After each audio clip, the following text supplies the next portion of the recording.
আশরাফুল মাখলুকাত বানালেন।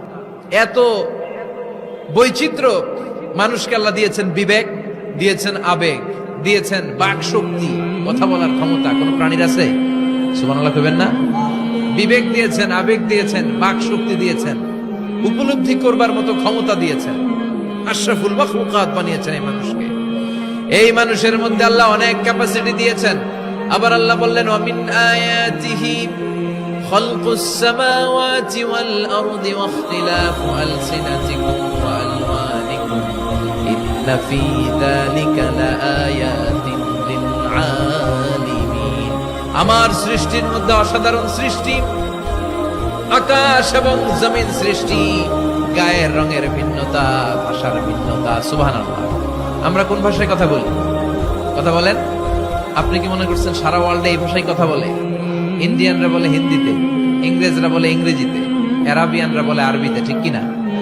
আমার দেশের বাইরের প্রথম সফর ছিল 2008-এ। সেই থেকে এক যুগ চলছে এখন সফর। ওই সফর যে কত দরকার ছিল, ওই সফরের আগে এই গ্লোবাল ইসলামকে দেখার সুযোগ আমার হয়নি। মানুষের যে কত ভিন্নতা, কত ভাষায় যে মানুষ কথা বলে। 2008 সালে আমি যখন আমার ইউনিভার্সিটিতে গেলাম, মাগরিবের সালাতের সময় পৌঁছেছি। আজান হওয়ার সাথে সাথে দেখলাম students of more than 100 nationalities they are coming out from their hostel to offer Maghrib prayer. মাগরিবের আজান দেখলাম হোস্টেল থেকে বিভিন্ন রঙের ছেলেপেলেরা মাগরিবের সালাত পড়ার জন্য বেরোচ্ছে। এক একটার কালার এক এক রকম, এক একটার ভাষা এক এক রকম।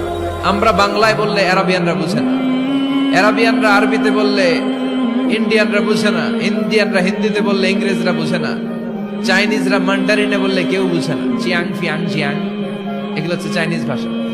ইয়াং শিয়াং দিয়ে যখন কথা বলে কেউ বুঝে না। প্রথম মাগরিবের সালাত পড়ে আমি প্রথম নিগ্রু মানুষ আবিষ্কার করলাম। এর আগে কোনোদিন কালো মানুষ দেখি নাই। সালাম ফিরে ডানে দেখি এক নিগ্রু, বায়ে দেখি আরেক নিগ্রু, সিকের আমান কাতিবি। এই নিগ্রু দেখে আমি দিছি দৌড়। সবাই কই দৌড়ান কেন? আমি বললাম এরা কারা? আমারে বলা হলে এরা আপনার বন্ধু। এরা কি? এই কালো লোক নাকি আমার বন্ধু। বললো 5 বছর এই নিগ্রুদের সাথে আপনার থাকতে হবে। 100টারও বেশি দেশের ছাত্র আমরা একসাথে থেকেছি। কারো ভাষা কেউ বুঝে না, কারো গায়ের রঙের সাথে কারো গায়ের রঙের মিল নাই। চিল্লায় বলেন সুবহানাল্লাহ। এজন্য রব্বুল আলামিন বললেন, লাকাদ খালাকনাল ইনসানা ফি আহসানি তাকওয়িম। আমি মানুষকে চমৎকার আকৃতিতে তৈরি করেছি। সুম্মা রাদাদনাহু আসফালা সাফিলিন। তারপর মানুষকে আমি আবার নিম্নমুখী করেছি। মানুষের সৌন্দর্যটা সব সময় থাকে না। এই যে যুবক অবস্থায় আমাদের কি সুন্দর চামড়া, কি সুন্দর দেহ, বয়স যখন 70-80 হবে এরকম থাকবে? কথা বলেন না। এই কালো দাড়িগুলো সাদা হয়ে যাবে, বয়সের ভারে মিজানুর রহমান আজহারি নুজ্জ হয়ে যাবে, লাঠি লাগবে তখন স্টেজে উঠবে। হায়াতে বাসায় থাকলে লাঠি নিয়ে উঠতে হবে। কথা কর। আমার নানা বাইরে দেখতাম গাড়িতে একটা লাঠি রাখতো। মরহুম পীর সাহেব গোলাম সাদেক সাঈদী গাড়িতে সবসময় লাঠি। এই লাঠি নিয়ে গাড়ি থেকে বেরোতো, লাঠি দিয়ে সিঁড়ি বেয়ে উঠতো, মাঝে মাঝে আমরা ধরেও উঠাতাম।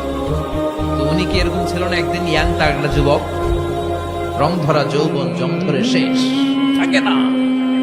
আসফালা সাফিলিন এর 2টা তাফসীর। একটা হচ্ছে ইলা আরজালিল উমর, সব সময় মানুষ যুবক থাকে না, একটা সময় তারে বৃদ্ধ বানিয়ে দেয় কে? আবার আল্লাহ বুঝালেন, মানুষ ভালো হলে অনেক ভালো হয়, খারাপ হলে অনেক খারাপ। মানুষ ভালো হলে ফেরেশতার চেয়ে ভালো, মানুষ খারাপ হলে পশুর চেয়েও খারাপ। কথা বলেন ঠিক কিনা? এক পশু আরেক পশুরে মারে না, এক পশু আরেক পশুরে হত্যা করে না, কিন্তু মানুষ মানুষের মারে কি মারে না? A lion never kills a lion, a dog never kills a dog, an elephant never kills an elephant. একটা হাতি একটা হাতিরে মারে না, কুকুর কুকুরে মারে না, কিন্তু মানুষ মানুষকে মারে কিনা?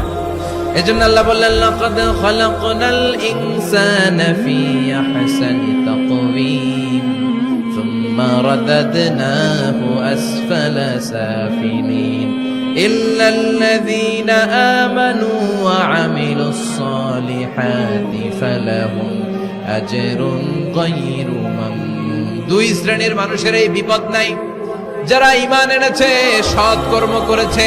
কার কথা? তবে ঈমানটা হতে হবে নির্ভেজাল। ওই ঈমানে শিরকের কোনো ছিটেফোঁটা থাকতে পারবে? তাহলে ওই ঈমান আপনারে মুক্তি দিবে। চিল্লায় বলেন ঠিক কিনা?